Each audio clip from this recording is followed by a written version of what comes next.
Shalom. Shalom and welcome. This is Man's Final Steps, a continuing series to those who will be among the ranks of the 144,000 in multitude mentioned in Revelations chapters 7 and 14. My name is Symmanayah, and today is February 14, 2014.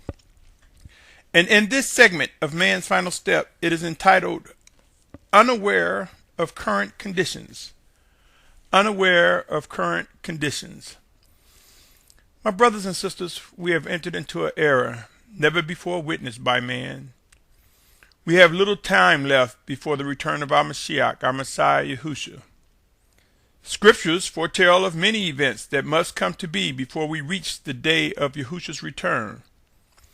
Currently, we have the written text, the letter, and those who are among the children of obedience have discovered a true living relationship with the Spirit of Yahushua. End times inform us that there will be a gathering of the 12 tribes of Yasharal from the four corners of the earth. These 12 tribes will be represented by 12,000 for each tribe of Yasharal, representing 11 children of Yasharal, whose former name was Yaakov or Jacob, and one grandchild, Manasseh, referring to or referencing Revelation 7th chapter. 12,000 of each tribe, totaling 144,000. End times also speak of a great multitude that will come out of the great tribulation. One of the most critical things many of us may not be aware of consists of all the intricate details for structuring and fulfilling what has been written regarding the 144,000 and multitude. Many are unaware of current conditions. Many are unaware of conditions regarding end-time prophecies fulfillment. But this does not mean what has been foretold has not begun. Although I will revisit things spoken of in the past, I will also introduce more regarding preparations for what's to come. This segment, again, is entitled Unaware of Current Conditions. It is with the intent to bring to light factual things that are occurring as well as things relative to scripture fulfillment. Allow me to begin with setting the stage regarding important factors related to practical sustainability as it relates to man's survival.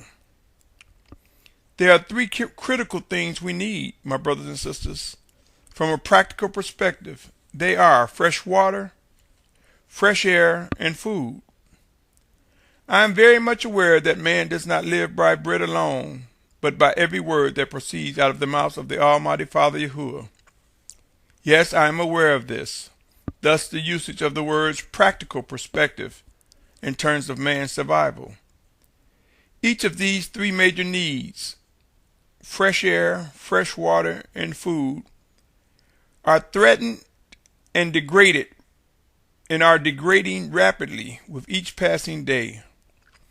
We are beginning to see or hear words like never before, never happened, first time ever, peak level, and in some circles, extinction level,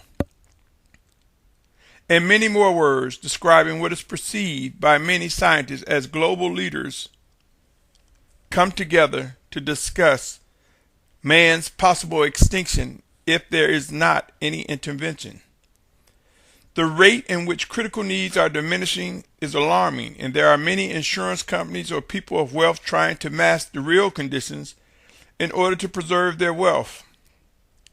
Currently, conditions are also being masked in an effort to buy time for the soon-to-be one-world government. In addition, mass media are directed to produce what is necessary to avoid massive chaos and premature civil unrest. The bottom line, my brothers and sisters, massive storms are coming from natural to man-made. They have begun to grow and will reach magnitudes of which no one would be able to hide. I will present factors to strongly consider that you should strongly consider regarding each of these critical needs for man's survival from a practical viewpoint. Keep in mind, again, I am very aware of end-time prophecy and the promises made by the Almighty Father Yahuwah. Also keep in mind, I am very much aware that the end-time prophecies that end-time prophecies are unfolding, which will affect every living person on this planet. I will begin with fresh air. Many may be unaware of the condition of our atmosphere, for CO2 levels are rising at alarming proportions in our atmosphere. Along with CO2 is also a rise in methane gas levels, of which both are contributing to global warming and massive climate changes that result in unstable weather patterns. Man's greed has contributed to the degradation of our atmosphere, and we have abused the use of fossil fuels such as gasoline, diesel, and other lubricants because of our greed. In addition to the abuse of fossil fuels, mass manufacturing has contributed to polluting our atmosphere as well. The rate of which our atmosphere is degrading is faster than ever witnessed since man's ability to track. Currently, China has been one of the world's largest manufacturers of merchandise, and if you research air quality in this country, you will discover it is very bad. There are millions of people where mortality rates are affected. Lifespans are affected. There are millions affected by poor air conditions, poor atmospheric conditions in China. This is just the tip of the iceberg of what will grow as man's greed and desire for merchandise increases. In addition to manufacturing, methane is also released from many garbage dumps across the country. These trash or garbage heaps are growing by leaps and bounds, with many of them poisoning our waterways. Much of the garbage is buried in our fields, with other portions of trash dumped at sea. My brothers and sisters, the planet Earth has limited space. It is not some endless phenomenon where we can continue to build trash and pollute the atmosphere forever. China is not the lone polluter of our planet's condition. The United States is a major contributor as well as other industrialized countries. One of the major factors accelerating conditions in rapid population growth on our planet. There's well over 7.2 billion people and growing among us on planet Earth. There are some scientists who accept the belief of one individual which states that in order for humanity to survive, for man to survive, the population should not exceed 500 million. As a result of their position, there are powers that be who have already taken steps to contribute towards depopulating the planet, which will result in massive deaths. This is not some conspiracy theory. Look around. We are being poisoned in many diverse ways. Our foods have been chemically altered, chemically modified, genetically modified. We have poisoned our farmlands, our waterways beyond measure. Food safety is definitely at alarming proportion. As a result, there are powers that be who desire to change and manage and master population growth. Before I continue, let's move on. Let's consider fresh water. Recent articles have been released with headlines as follows. In other words, I want to share some headlines as it relates to fresh water. One headline reads, amid epic drought, South America's largest city is running out of water. That was February 7th, 2014. Another headline reads, 7 lakes and rivers that are drying up. February 14th, 2014. Another headline reads, California governor declares drought emergency. This was January 17th, 2014. Great Lakes water levels are in unusual decline. This was February 3rd, 2014. Another headline, why global water shortages pose threat of terror and war. From California to the Middle East, huge areas of the world are drying up and 1 billion people have no access to safe drinking water. U.S. intelligence is warning of the dangers of shrinking resources, and experts say the world is standing on a precipice. This was February 8th, 2014. Another headline read, The Unprecedented Water Crisis of the American Southwest, February 1st, 2014. Another headline, Not Just California, China's Water Crisis, February 12th, 2014. Air pollution, waste management, and water shortage would be some of the main environmental issues for China in 2014, says our panel of experts. This was February 1st, 2014. Iran's severe water shortage may lead to rationings, January 31st, 2014. Climate change could put 1/5 of the world's population in severe water shortage, January 3rd, 2014. Believe it or not, the list goes on with conditions all across the globe worsening regarding fresh water. On top of these conditions are increased pollution as a result of man's greed, as I mentioned, as well as chemicals that are used for fracking or fracturing, a process where they mix chemicals with fresh water to explore for natural gas. To negligent manufacturing. There are a lot of factors contributing to the shrinkage of fresh water supply. Remember, my brothers and sisters, it is not just used for water is not just used for farming, drinking, and bathing. It is also used in many non-food products, in the process and manufacturing of many consumer goods, as well as manufacturing processes. Remember, my brothers and sisters, water is not just used for these things, but all in all, our water levels are dwindling. Let me talk about food. Allow me to first state, in order to get food, plants need water. In order to have any type of meat, animals need plant life. You get the picture? Let me present to you some more headlines. These are current, and these conditions are real, my brothers and sisters. U.S. cattle herd is at a 61-year low, and organic food shortages are being reported all over America. Dated January 23rd, 2014. Drought drastically shrinks reservoirs that feed the salad bowl of the world. January 25th, 2014. The salad bowl of the world is being California's agricultural component. Another headline, pollution in China's farmland triggers food shortage concerns. January 4th, 2014. Another article reads, Hunt for food sends Venezuelans to Colombian border towns. January 8th, 2014.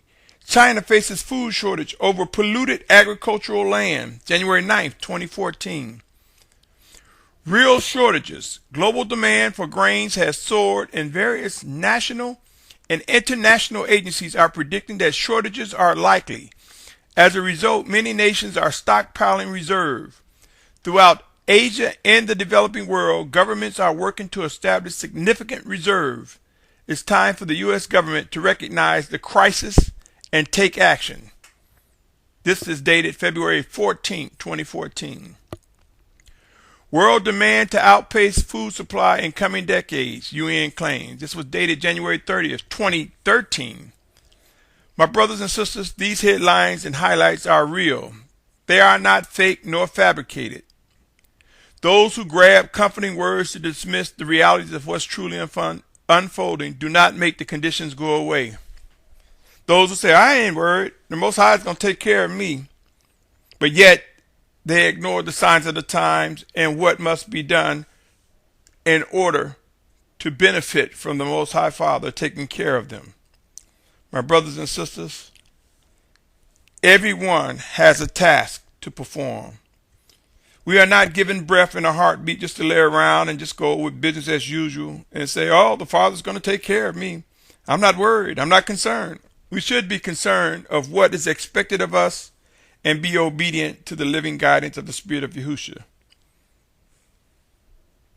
We have entered into times of which words like never before, never happened, first time, peak level, extinction levels, depopulation, population control, and more are popping up daily in dialogues regarding man's survival. I've mentioned this earlier in this same segment.